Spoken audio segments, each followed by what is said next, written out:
To find the sum of an arithmetic series, we're given a formula, and this formula is given to you on the Regents exam, which is nice. So you don't need to memorize it. It's good to be very familiar with it because there's a good chance you're going to have to use it, but you don't have to memorize it. Now, to find the sum of the first 7 terms of the arithmetic sequence, we need a couple of things.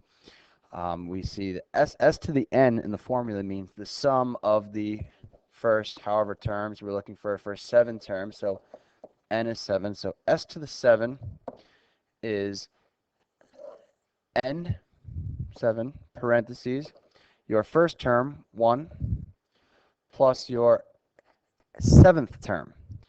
Now, we don't have our 7th term here, but we can find it using the formula from the previous video is the sum of a arithmetic sequence. So a to the 7th, and if you remember the formula, it's a to the 1, which is our first term 1, plus n minus 1, which will be 6, times the common difference, which you get from second minus first.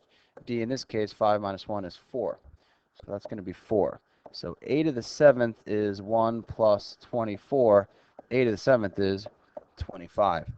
And so that formula is not given to you on the Regents. So you do need to have memorized how to find the 50th term of an arithmetic sequence or something like that. And so that's how we got that numerator, and we divide by 2. Just plugging all this in. Let's see. First thing I want to do is simplify what's in my parentheses, 1 plus 25 to 26, and divide by 2. So we're looking at 7 times 26 divided by 2. And I'll let my calculator do that for me. 7 times 26 divided by 2 is 91. So the sum of the first 7 terms of this particular series is 91.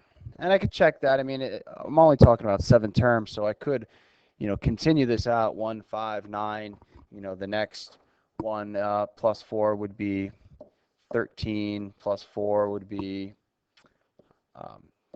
17, and then plus 4, 21. What is that? 6 I need. 7, so 1 more plus 4, 25. And so I could just kind of do this the long way, kind of just checking it, not using my formula for, let's see, that's 1 plus 5 plus 9 plus 13 plus 17 plus 21 plus 25, and hopefully that's 91, and it is.